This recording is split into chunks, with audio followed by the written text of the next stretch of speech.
Halo, halo, apa kabar? Saya Hersman Munarif bersama dengan Bung Rocky Gerung.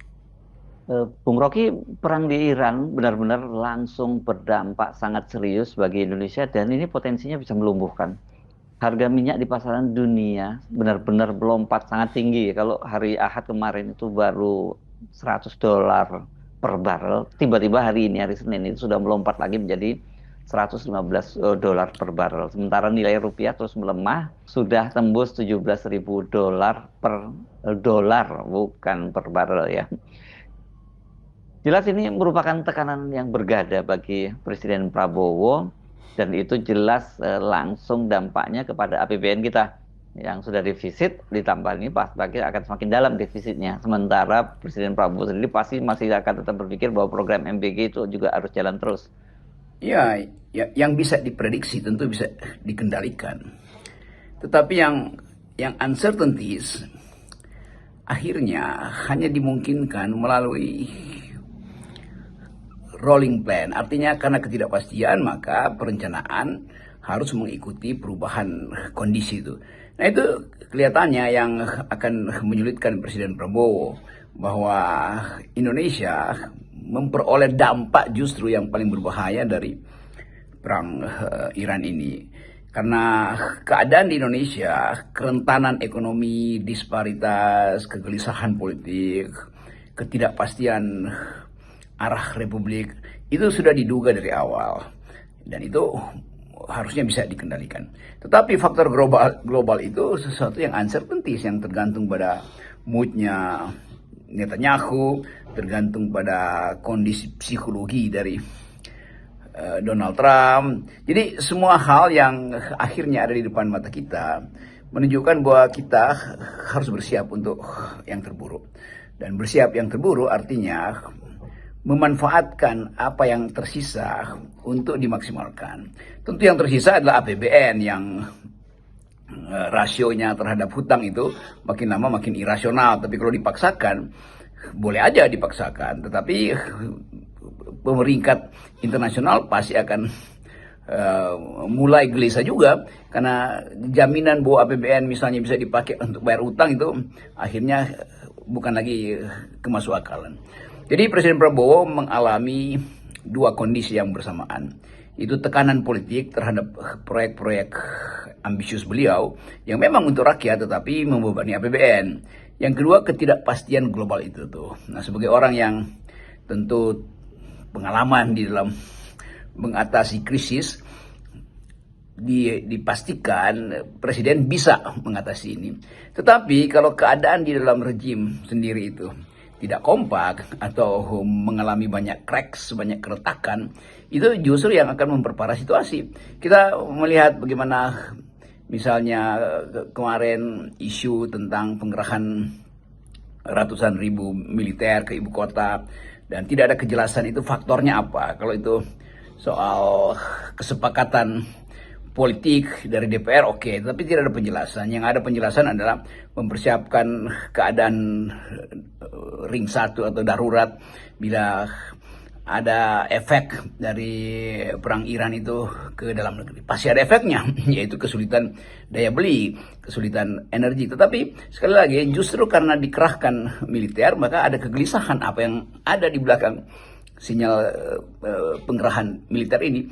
Jadi kita mulai mencoba untuk membiasakan diri melihat bahwa dalam hari-hari ke depan harga minyak tembus $100 per barrel, itu artinya harga dalam negeri pasti naik, juga pasokan LPG mungkin mengalami kesulitan untuk kita peroleh dan mesti import dari Amerika karena hanya itu misalnya satu-satunya cara untuk mengatasi dapur mak-mak yang tidak mengepul lagi. Tapi sekali lagi kegelisahan sosial sudah terjadi. Yang Anda maksud tadi itu soal pengerahan pasukan tadi itu perintah siaga satu ya dari Panglima TNI. Memang konsekuensinya salah satu itu ya, selain dia mereka bersiaga di tempat masing-masing, tapi kan juga dilakukan patroli-patroli di tempat-tempat yang objek vital itu yang diperintahkan oleh Panglima TNI ya. Dan itu berarti kita memang akan melihat gerakan dari pasukan TNI yang ini pasti akan menimbulkan tanda tanya dan bagi pasar ini merupakan sinyal kondisi darurat dan dampaknya kita tahu kalau kemudian pasar melihat situasi yang darurat. Nah, kita sekarang perlu dengar apa sebenarnya respon terbaru dari Menteri Keuangan Purbaya. Karena kan kalau kita lihat sampai Jumat kemarin, ketika harga BBM, harga minyak itu tembus 80 dolar per barrel kan, dia menyatakan masih cukup pede ya Purbaya ya. Dia menyatakan bahwa indikator makroekonomi kita masih tetap kuat, defisit anggaran masih di kisaran 3%, dan katanya kita pernah melewati situasi yang lebih buruk dari sekarang, yakni angka harga minyak itu di pasaran dunia sampai tembus di atas sampai 150 dolar per barrel. Ya, sampai kemarin seolah-olah ada optimisme pada Purbaya, tapi itu kan optimisme yang palsu. Kalau dikatakan figur artinya data-data makronya baik, iya, tetapi data makro itu kan sifatnya kumpulan dari data mikro tuh, agregatif sifatnya. Kalau makronya terlihat bagus, ya belum tentu mikronya bagus. Tapi kalau mikronya bagus, pasti makronya bagus kan. Begitu cara membaca statistik kaitan makro mikro dalam upaya melihat daya tahan ekonomi kita. Tapi lepas dari itu, ini soal trust, soal percaya nggak publik pada apa yang diucapkan oleh menteri siapapun dari dalam istana. Dan kita ingin meletakkan ini supaya ada kejujuran dari menteri-menteri yang kadang-kala berbohong pada presiden, kadang-kala hanya ingin ya asal Prabowo senang tuh, APS tuh. Dan kesulitan kita adalah mengetahui apakah kabinet ini betul-betul diolah secara profesional atau kabinet ini memang berisi pasukan-pasukan pencari nafkah, atau bukan pencari nafkah, penguntit, pasukan-pasukan pencari rente, itu maksud saya, yang datang dari kebiasaan partai politik. Jadi sekali lagi, kesempatan untuk melihat kepercayaan publik tumbuh itu kelihatannya susah itu, karena Presiden Prabowo juga masih ditekan soal keterlibatan di dalam BOP yang salah arah sebetulnya dari awal, yang harusnya sekarang direvisi justru karena Indonesia tidak mampu untuk ikut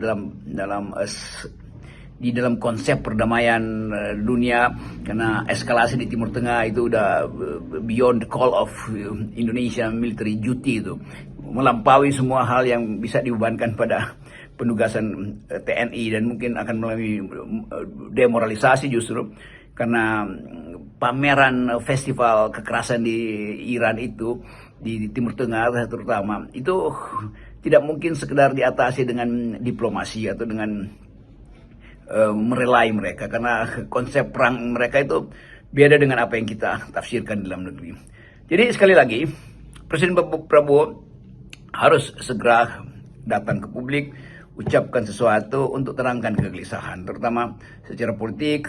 Mulai terlihat kasakusuk di kalangan elite untuk mengambil keuntungan dari potensi krisis ini. Tentu kita ingin ada oposisi, tapi kalau yang terjadi adalah semacam pengkhianatan atau manipulasi itu dan tidak terbuka, itu membahayakan masa depan, karena begitu terjadi skala katastrofi susah diperbaiki itu.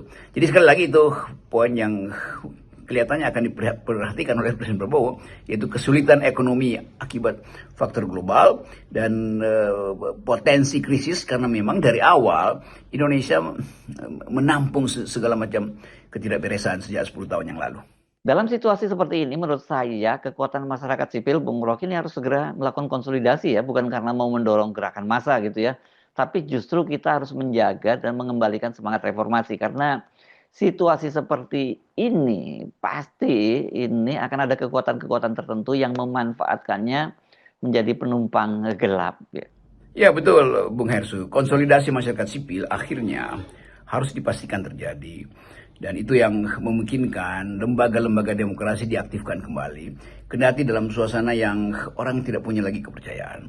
Mahasiswa pasti akan bergerak karena sudah menjadi karakter mahasiswa untuk datang ketika bangsa ini memerlukan penyelamat. Jadi kalau kita bayangkan misalnya ada aktivitas masyarakat sipil yang ya dengan cara mereka masing-masing, mahasiswa punya cara sendiri, LSM punya cara sendiri, kalangan akademisi punya cara yang sendiri. Tapi semua itu satu energi untuk mengembalikan arah reformasi sebetulnya.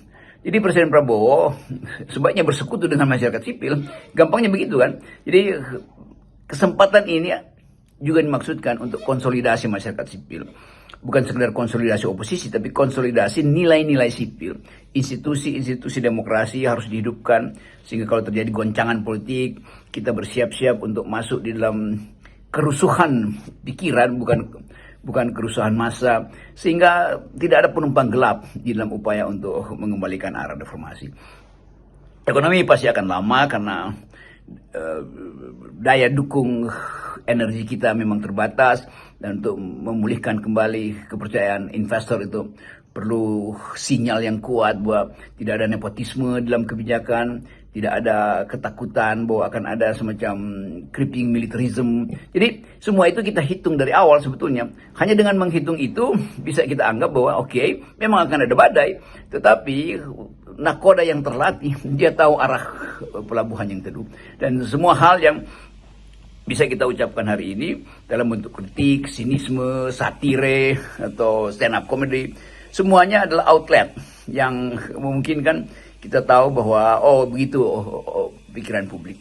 Jadi Presiden membaca satire bagus, membaca stand up comedy bagus, membaca kritik bagus, mengikuti forum-forum podcast yang kritis bagus. Tetapi yang harus dipastikan adalah Presiden harus cepat-cepat datang ke publik dan terangkan apa sebetulnya keadaan kita, supaya seluruh spekulasi tentang akan ada sesuatu dalam politik, akan ada ya mungkin kerusuhan sosial, akan ada ras segala macam, akan ada oposisi yang bergerak liar mengikuti suhu politik, itu semua bisa dianalisis dan diterangkan. Itu fungsi intelijen sangat diperlukan. Tetapi lebih dari itu adalah kepastian bahwa di dalam keadaan banyak kerikil di sepatu